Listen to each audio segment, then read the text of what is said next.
과연 KBO 신인 드래프트 전체 1순위로 꼽히는데 어울리는 모습이었다. 북일고 에이스 박준현, 18, 이 시속 156km의 빠른 공투로 체면을 되찾는 데 성공했다.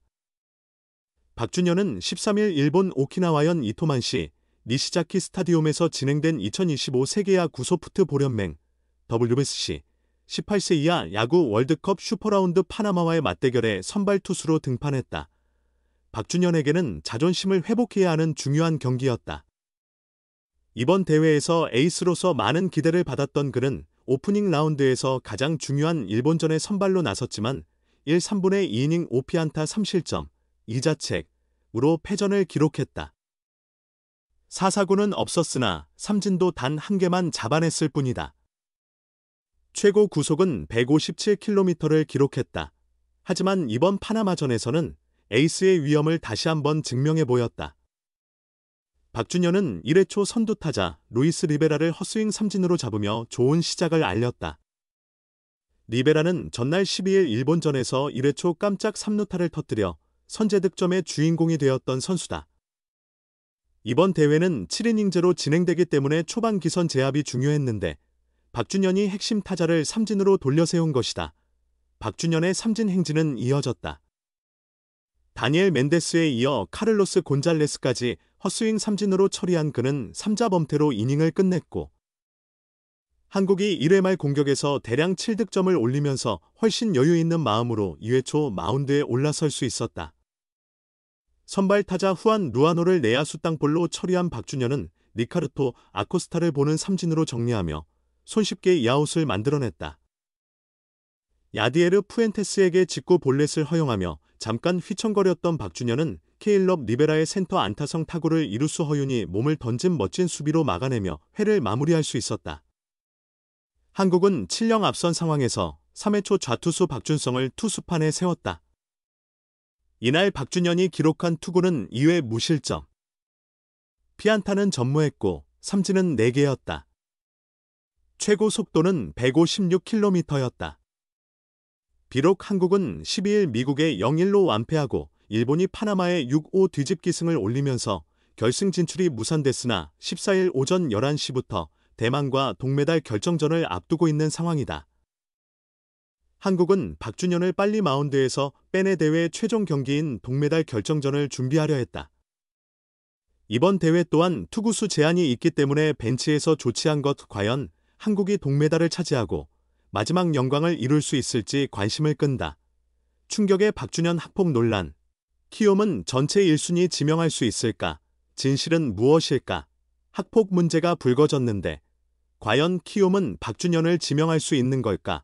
학교 폭력, 이하 학폭은 반드시 근절되어야 할, 결코 용납할 수 없는 일이다. 이에 KBO도 강력한 제재를 내렸다. 올해 신인 드래프트 신청을 받으면서 학폭 관련 서약서와 고교생활기록부 제출을 의무화한 것이다.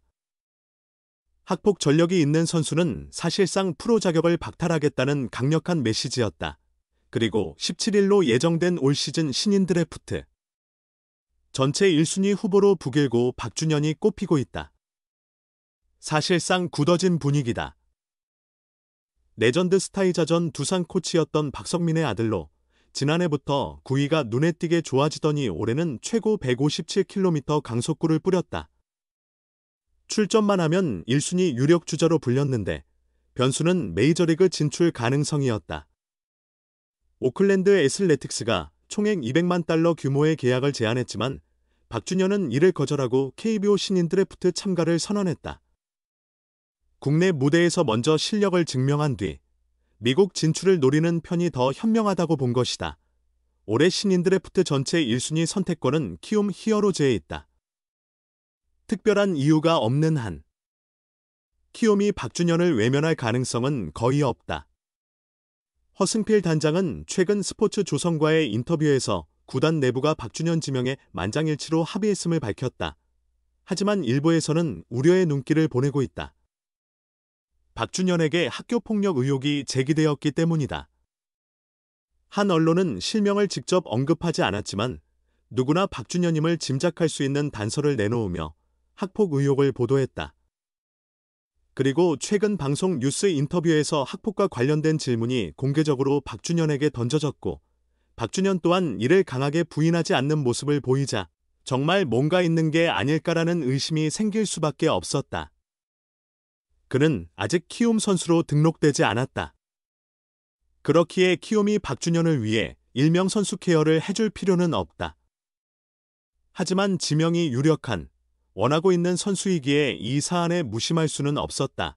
그렇다면 진실은 무엇일까? 우선 학폭 문제가 전혀 없었다고 단정할 수는 없다. 북일고 시절 동료들과 갈등이 있었던 건 사실이다. 구타나 심각한 수준의 물리적 폭력은 아니었지만 괴롭힘 등이 이어졌다고 피해자 측은 주장하고 있다. 학폭 문제는 신중히 다뤄야 한다. 가볍게 경중을 단정할 수는 없다.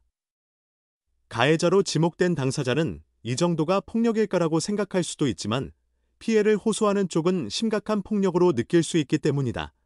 따라서 중요한 기준은 학교폭력위원회다.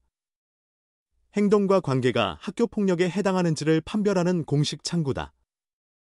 이곳에서 무혐의 결정이 나오면 폭력이 아닌 것으로 잠정 판단이 내려진다. 피해자 입장의 아픔을 먼저 고려해야 하고 어떤 일이 있었는지 100% 확실히 알 수 없으니 철저한 조사가 필요하다. 하지만 모든 조사와 심의를 거쳐 무혐의가 내려졌는데 학폭위에 연루됐다는 이유 하나만으로 학폭 낙인을 찍어 앞길을 가로막는 건 지나치게 가혹하다. 박준현은 학교폭력위원회 심의에서 최종 무혐의 판정을 받은 것으로 확인됐다. 키움 관계자는 민감한 사안인데 구단이 최종적으로 참고할 수 있는 건 학폭위 결과뿐이다. 우리 구단은 박준현의 무혐의 심의 결과를 존중한다고 밝혔다. 박준현 측 역시 KBO가 학폭 근절을 분명히 선언한 상황에서 조금이라도 문제가 있었다면 무리해서 K리그에 도전할 이유가 없었다. 거액을 받고 미국행을 택하면 될 일이었다. 그럼에도 K리그 드래프트 참가를 신청한 건 도덕적으로 흠잡힐 부분이 없다는 판단이 있었기에 가능했던 게 아니냐는 게 현재 키움의 시각이다. 물론 사안이 완전히 정리된 건 아니다. 피해자 측이 학폭위 재심을 청구하고 소송까지 제기했다. 해당 소송은 경찰 조사가 진행 중이다. 학폭위 심의 과정에서 가해자 측에 유리한 진행이 있었다는 주장도 제기됐다. 또 이 사건은 스포츠윤리센터에도 이관된 것으로 전해졌다. 추후 징계 결과에 따라 사건이 다시 수면 위로 떠오를 가능성도 존재한다. 2026년 KBO 신인 드래프트는 오는 17일 열린다. 프로야구 10개 구단이 지난해 순위 역순으로 최대 110명의 유망주를 선발한다.